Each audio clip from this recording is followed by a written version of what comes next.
everyone. Welcome back to another episode of BizBlend. I'm your host Avik, and today we are diving into the long game, the journey of purpose-driven entrepreneurship that doesn't just seek the profit but aims to change the world.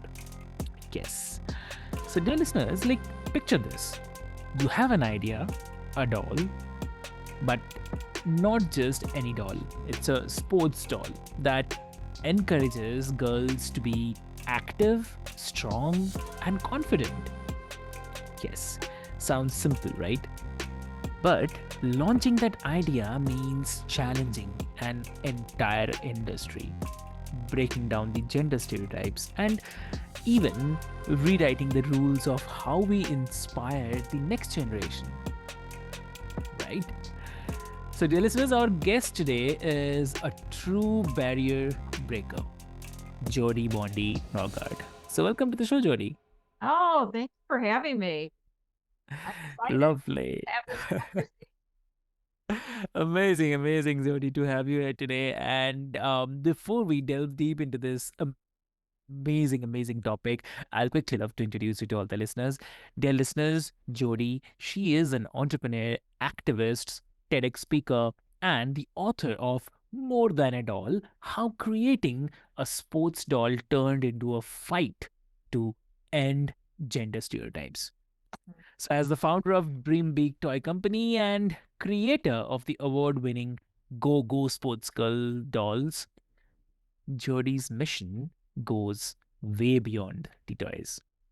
So she's fought institutional bias, partnered with the White House Gender Policy Council, and worked alongside the Geena Davis Institute on Gender in Media to push for equity, representation, and the social change. Yes, and this episode is a masterclass in grit, purpose, and the persistence, I would say, dear listeners. So, whether you are an entrepreneur or a change maker or simply someone who believes that stories and the products shape the world, then we have got something special for you. So I'll not take much of your time, dear listeners. Jodi, welcome to the show, and it's really, really an honor to have you here today. It's an honor for me as well.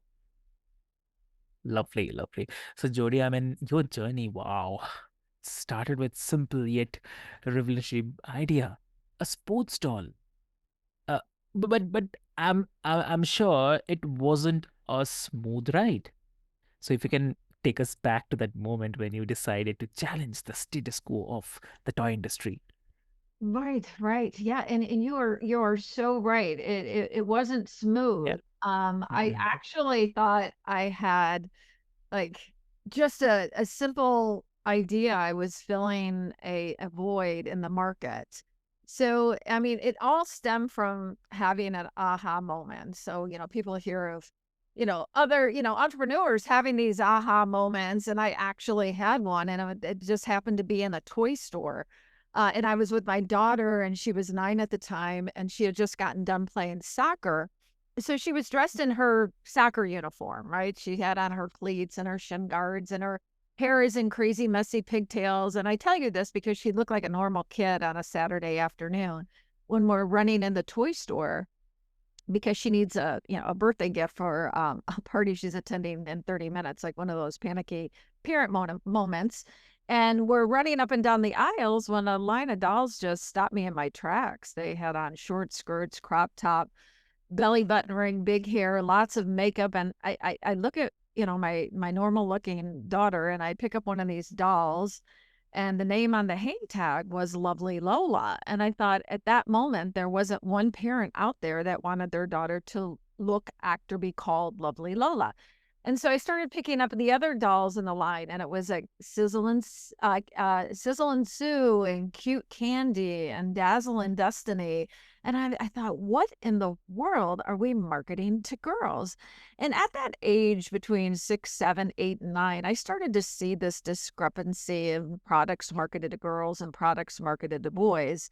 I started to see products marketed to girls associated with appearance and attractiveness, and products marketed to boys associated with violence and aggression. Now I have two boys, and at the time, and now certainly they weren't violent or aggressive, and I didn't want to encourage this. And my daughter was super smart, and I didn't want her to think, that all of a sudden she had to focus on her appearance. So I started to see how kids were pigeonholed, and some in the toy industry actually call it, a packaged childhood, because we do tend to push kids into these, boys into one direction and girls into another direction, how they're different and instead of their similarities. So that was my aha moment. And I did buy the doll and I brought it home to show my husband. And I said, listen, I think I can do something about it. And I'm sick and tired of these negative images that are marketed to girls. I think I can create a positive image product that encourages girls to be healthy physically, mentally, and emotionally through sports and physical activity.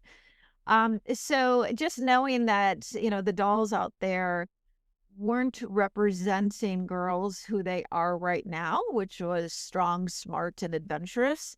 I found that there were 72 lines of fashion dolls on the market, and there were baby dolls and rag dolls, but nothing else. Nothing else. So that's why I knew I was filling a void, a need. So I'll pause Wow. right there in case you have any questions. Amazing, I have to say. I mean, this is something, a lot of things to learn from. And um, not a question, but I have to say, like, what is the uh, first major barrier that you faced? Like, I mean, if you can share that as well. Well, okay, I should tell you that, and then I'll go Hmm. into my first barrier, but I had Hmm. a big success immediately with my product. Oh, It took 2 wow. years from rough draft to the actual debut of the first doll, which was Tennis Girl at the US Open Hmm. tennis match in New York. And I knew nothing. It took 2 years because I knew nothing about the toy industry. I knew nothing about Hmm. designing. I knew nothing about, Yeah. manufacturing. I mean, right there, we could do a master class on Yes. that, but I had to ask a lot of questions and figure a lot out. Mm. But my first sale was to the US Open. So I just by chance called Oh. the United States Tennis Association. Mhm. And I got to the right person and she said, I love what you're doing. We'll take 500. Wow. And those 500 sold out in 6 days at the 2008 US Open in August, Mm. September, that time frame. So I knew I had something good. It was really a Mhm. great test, right, for a small business. Mhm. So my next goal was to launch the line of 9 dolls at the Okay. New York Toy Fair in New York City. It's the largest toy fair in the world where everybody comes in to see what the next best thing is. And I was pretty confident that it was me, right? That I had Okay. like this great new product that, Uh-huh. I- honestly, I did think like, wow, this was so easy, right? Like, why Mm. hadn't anyone thought about this before? And Yeah. so because there were no sports dolls on the market, only the Mhm. 72 lines of fashion dolls. So when I got to Toy Fair, Mhm. um, it was really interesting the comments I received from the toy buyers. I heard Correct. many tell me that, they loved my product and that, one gentleman told me that he loved Mm. his daughter would love Soccer Girl because she was so into soccer. And I said, "Great, how many would you like to buy?" And he said, "No, no, no, no. We're not gonna buy any because ultimately girls like fashion. Can you create a fashion doll?" I'm like, "Oh my gosh, that's my point." As a mother of a daughter and as a woman, I'm positive girls like more than fashion. And if you only offer fashion Mm. dolls to buy to girls, yeah, that's all that's gonna sell because there's nothing else for them to buy. So I heard that over and over. Your product isn't mainstream. When it becomes Mm. mainstream, give us a call. And I just realized that mainstream ideas never create change, and I was creating Mm. change. So I hung in there. I hung in there for 5 long years. Let me tell you, it was tough. I mean, I Mhm. had sales to keep me going, but Yeah. seriously, if you were to look at my books and say, "Wow," you would say, "This is a horrible business model," Yeah. because I wasn't taking a salary. I just kept putting Mm. everything back into the business because I just knew girls deserved more. It was Mm. really and interesting. I did realize that I was in the social change business versus the toy business, because if I would have been in that industry just to be in the toy business and the toy industry, I would have conformed to what the buyers wanted, but I Mhm. didn't. I didn't. So I'll pause there. Like talking a lot. Oh, definitely. I really love that. Thank you so much for sharing this. It's so powerful, like how an idea can grow into a kind of movement when fueled by the purpose. So that's amazing, I would say. Yeah. Mhm. Yeah. And you talk about long game of entrepreneurship. So in a world where we crave quick wins, how did you cultivate that persistence to keep going, especially like when the doors seemed to stay shut? Mhm. Wow, that is a really good Mhm. question. Yeah, we live in, a world of quick wins. I wasn't, I guess, it's Mhm. hard. Social change is hard. I realized that I was persistent and I was Mm. determined, which was all fueled by passion.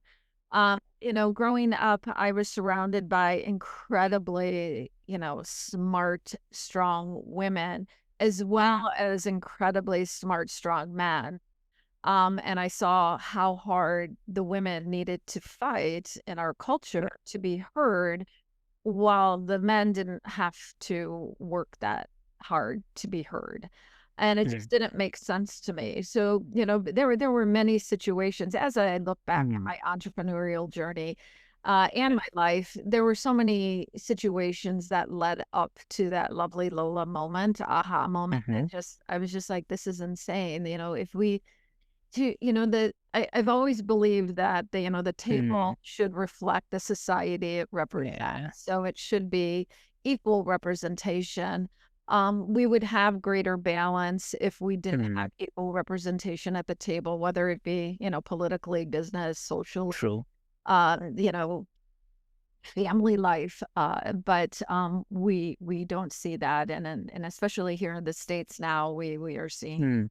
rollbacks in that. So the fight has become even harder but more needed. So I'm keeping with my mission. So I guess that persistence is one that I don't believe that I'm right about everything, and I enjoy learning. I Mhm. enjoy hearing other opinions. But when Yeah. it comes to equality, uh, it Mhm. shouldn't be that hard. It shouldn't be that difficult. Why is it a lot to ask Mm. for equality? Exactly. So it just doesn't make sense to me. So I continue to persevere, and I do Mm. believe that we need to look at the root of the problem. A lot of times we look at the problem when it starts to show, uh, you know, difficulty, Mm. issues. So in my view, that gender inequality doesn't start in our 20s or 30s. It starts the moment a child can hold a toy, a book, or watch a screen.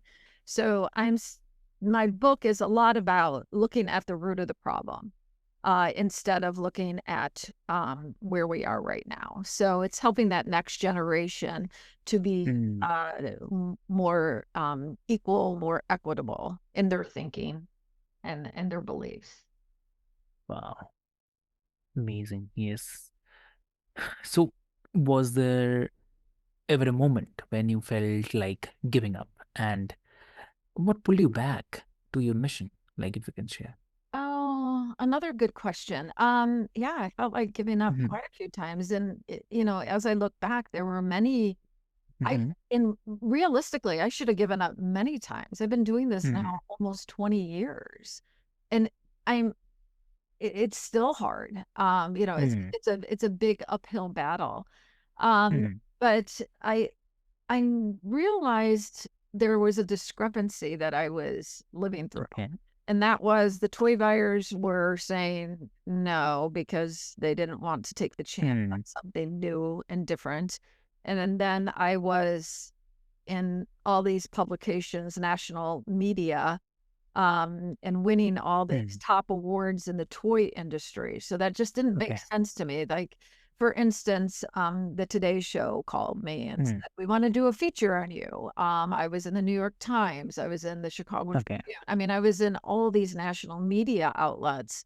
I Mm. became very close with Gretchen Carlson and her female power panel. And she's done great things for the advancement of women in the United States. So I did. I saw these discrepancies, and asked by the Obama White House to participate Okay. in meetings on breaking down gender stereotypes in media and Mm. toys. So when you have this, you know, all these, emails and phone calls that are just coming in that are like, okay, this is kind of crazy. Not everybody gets a call from the Today Show wanting to do Mm-hmm. a feature, or getting an email from the White House. So I I felt that I had a pulse on what our culture wanted. That I Okay. had a vibe that parents wanted more for their girls too, but the boy buyers were my gatekeepers. Yep. So I Got did it. I did persevere. I did tell you that it was for 5 Mm-hmm. years, and if you'd like, there Wow. was, one moment that I can tell you about that I was about ready to throw in the towel, uh, OMG.